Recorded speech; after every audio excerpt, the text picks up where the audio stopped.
Hello, everybody. Today is a very special episode because we are going to be making sourdough bread with my cousin Natalia, and she's going to be walking through with us on how to do this because it is her specialty.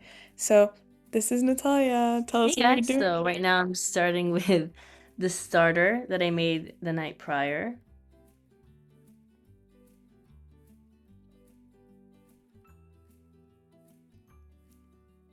Now I add some water.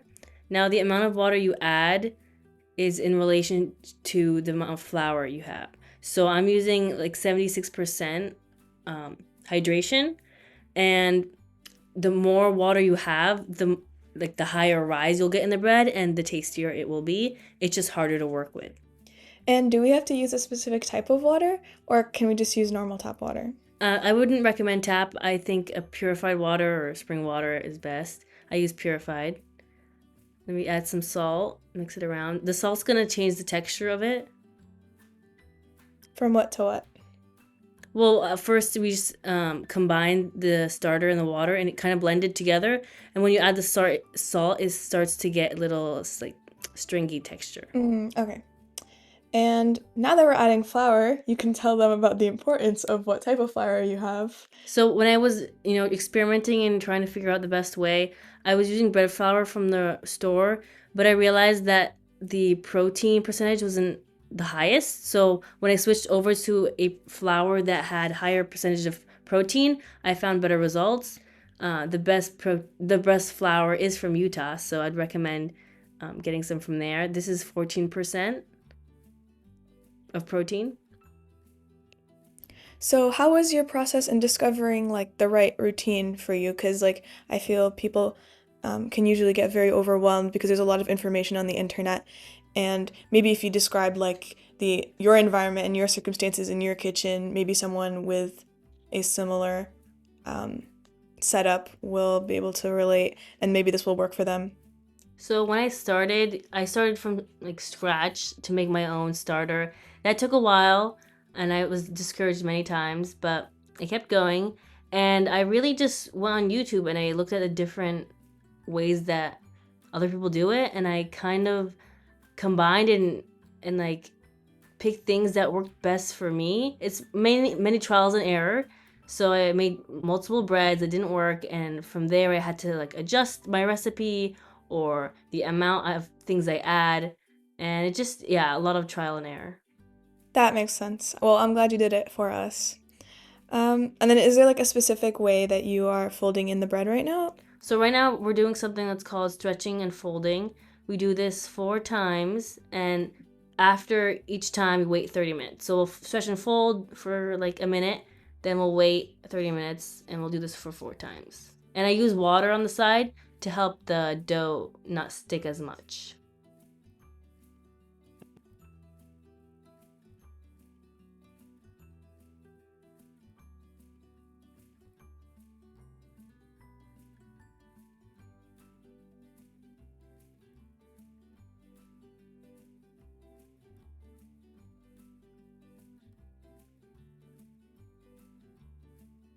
Okay, so now you're switching it up. What are you doing here?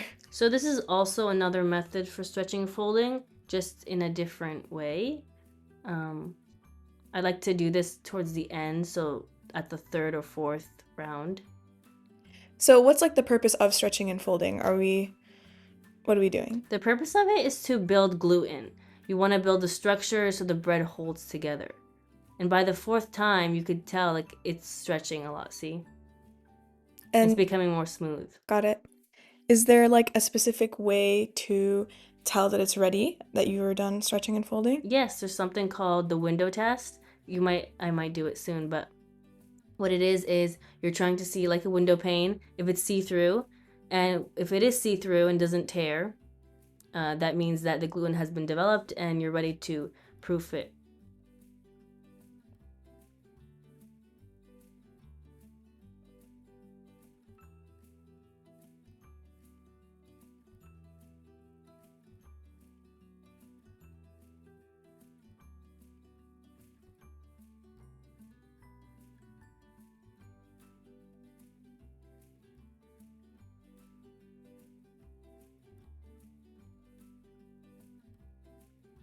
This seems like a really big dough. How many loaves does this make? So this makes four.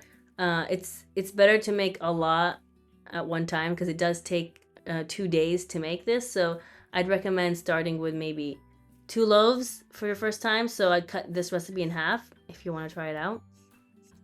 But yes, it makes 4 loaves. And I don't know if you guys noticed, but in the hand change, but this is now my mom, and she wanted to try stretching and folding for the third time. So make sure to leave her some love, and that she did a really good job. We're going to ignore the fact that she tried doing this on her own several times before we finally told Natalia to kick it off for us. I'm sure she won't mind me saying that because there's no harm in failing because eventually we'll get it right. I mean, And I failed multiple times. yeah, for sure. Or not for sure that you failed, but for sure that it happens, I guess. And I know that at the end of the day, we had some really good bread. So it was all okay in the end.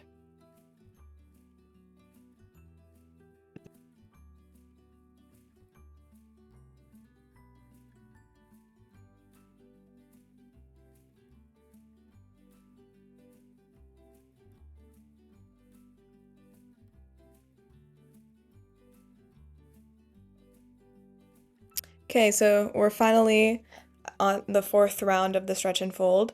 I know it's been a while, guys, and it feels like we've been here for a long time because we have, but that's okay. We're gonna get through it, I promise. This is just giving you an insight as to how much time it's truly taking us.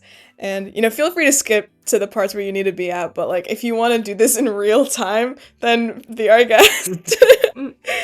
And it's okay.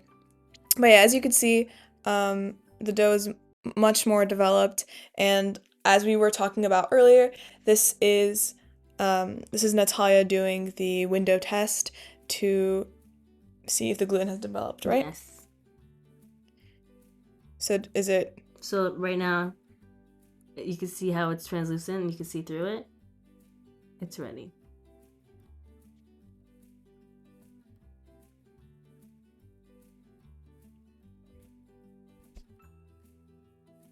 Is there such thing as over stretching and folding your dough? Um, I mean, I think so. I know that there's something as overproofing it. You also don't want to stretch it so much that the gluten starts to break down. So there is a fine line, and you just have to see what suits, the dough that you have. Got it.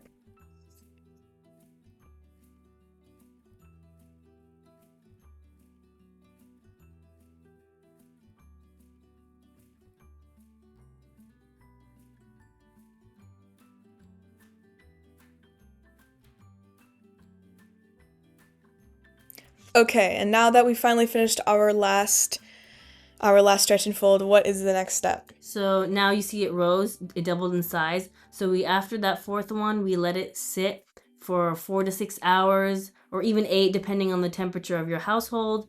It was particularly hot when I made this, so it was only 4 hours.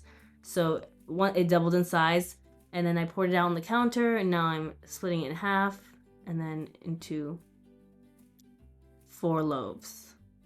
It looks very alive right now.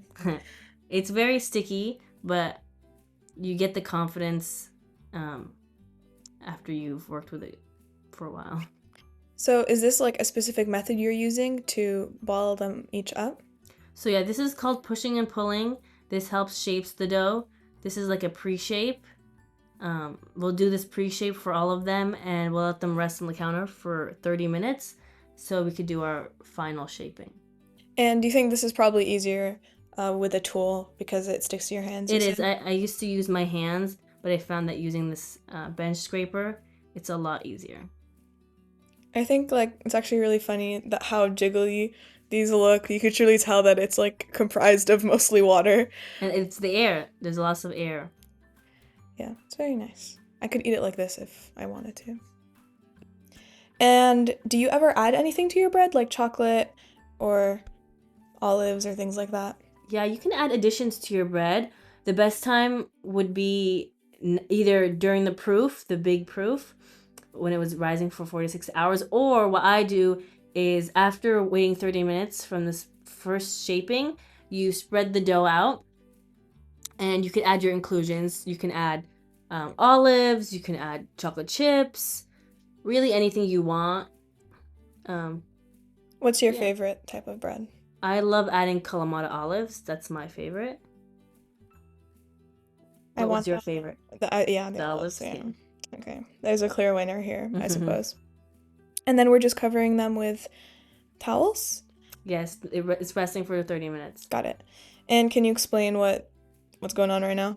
So now I'm just dusting the bannetins with some rice flour. I'm gonna put the dough in these bannetins overnight in the refrigerator for it to do its final proof. Um, because I definitely know what bannetons are, and this is truly just to explain it to everyone watching. How's that any different from just like a normal bowl? Well, I think you can use a normal bowl. I've definitely used them before. I just lined them with like butter and flour or oil and flour. The bannetons are just something a little extra. People who make bread use.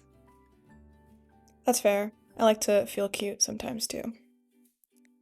And now, how are you stretching the bread? Is this also a specific thing? So yeah, this is the final shaping. There are many ways to shape. I just found that this works the best way for my dough, and it's just satisfying. So I noticed that you were popping all or some of the air bubbles. Is there a specific reason why? So I pop the larger ones because when the bread cooks, we don't have to. We want to prevent larger holes in the bread. So roughly, how long do you think this part of the process takes you? Probably I'd say 40 minutes.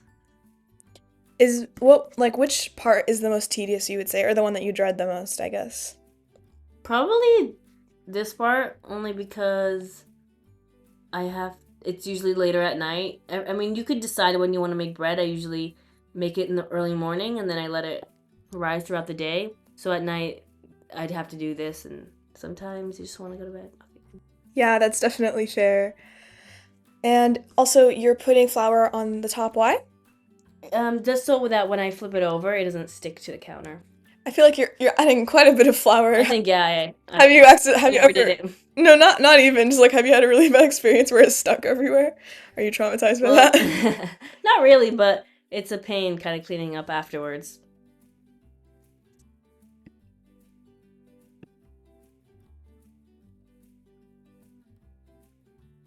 So now you're just doing the same thing for all of them in Yep, terms of the just folding. shaping the dough. And, you guys could also free to look on more YouTube channels. They have lots of other ways that you can shape your dough. And you can also have different shaped bannetins or baskets. Depending on, the shape of that basket, you could do different types of shaping. What are like the most common shapes you've seen of the sourdough? So they have round ones like I have. They also have oval ones. And then you could also make this bread into baguettes, or like I also have done, I put it in a loaf tin, which works well. So there's many different options. Ooh, and then is this just you making a design? So yeah, this is the first time I've tried this. This is a branch from my olive tree. Um, This is the peace bread yeah, right here. it's a for Palestine. Yes. And then I'm just pinching it more just to build extra tension. The whole idea of shaping is to build tension in the dough. And what does tension do? It's just to help shape it, keep the structure. We don't want the bread just drooping and falling apart. So it's all about the gluten. That makes sense. And on the note of other things that we can make out of sourdough starter, because we're talking about, I guess, like different types of loaves and what we can put in them, Natalia has also made sourdough waffles and bagels Yeah, and I have. pancakes, right? I've made sourdough bagels. I use for the waffles.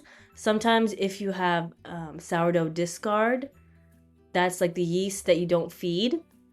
You can make with that waffles instead of throwing it away. And I've also used the dough to make pizza. Tastes really good. So yeah, there's no limit on what you can do. You can sourdough anything, guys. Yes, you can. And then you're putting them all in the fridge. Yeah, so I put them all in the refrigerator overnight. Um, it's like the final proof. So now this is the next day. We preheated the oven to 500 degrees Fahrenheit. Make sure your Dutch oven is in the oven as it's getting preheated. I'm sprinkling semolina on there so that the bottom of the bread doesn't burn. I've tried many different ways, and I think this was the best way to keep it from getting burned.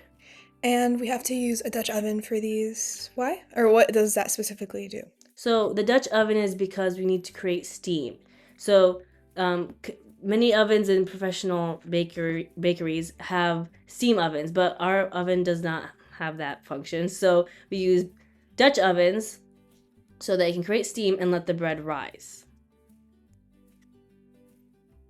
And right now, what is this just like to make it look pretty, or does scoring have like another benefit? Oh, you to know the what it's bread? called. So yeah. Yes, So right it's almost like we filmed this video together.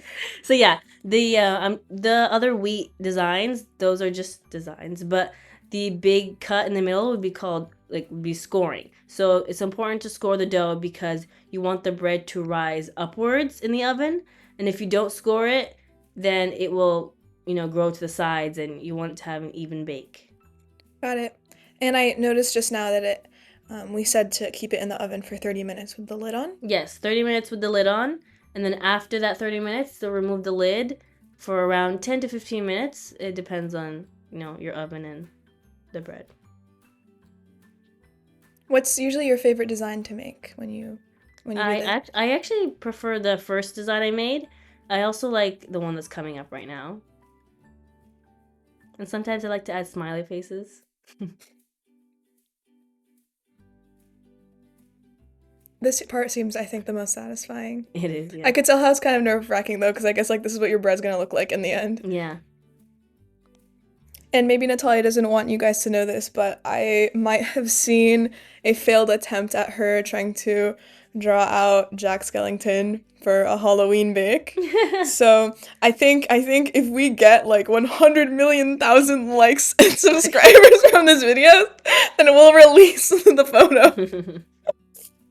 I mean, or actually we'll just like show it anyways. I love to publicly embarrass my family. Anyways, now they're out of the oven, and that silicone is just so it doesn't stick, right? It's just easy to grab out of the Dutch oven. True. You could use parchment paper, like a baking sheet instead. But this just, because I make bread often, it was worth to get. Yeah, that makes sense for sure. Oh, it looks so good. Is there a way to know that your bread has turned out well before cutting into it? Well, I think that when you remove it after the last proof, when the bread, stays and doesn't melt away and into a puddle, I think that's how you know. And when it's holding together, also, it's really unsure until you open the lid. But it's also important to make sure you cut the bread after it's cooled, or else the bread might become gummy. Mm. It might be hard, but you can resist. Can we? I don't know. Some people can't. And so now that like we've cut into it, can you tell like us like now what we should look for, I guess, once you finally showed the inside? Well, you want a good rise. I think a lot of times the mistakes in my previous breads were it was dense. And there's many reasons. So it's kind of difficult figuring out what the reason is, but trial and error. Yeah, that definitely looks like it rose. Oh, wow. So I guess this was a good take then.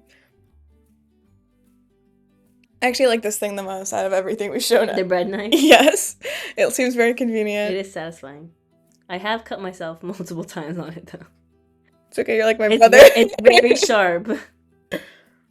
Oh my gosh, I know I want this bread. This is so sad. Actually, it's not sad because guess who gets a whole loaf to herself tomorrow morning? Me! All for me! Anyways, we hope you guys enjoyed this sourdough bread and that maybe this will help make a really difficult process a little bit easier. Happy sourdough breading! Bye! Bye!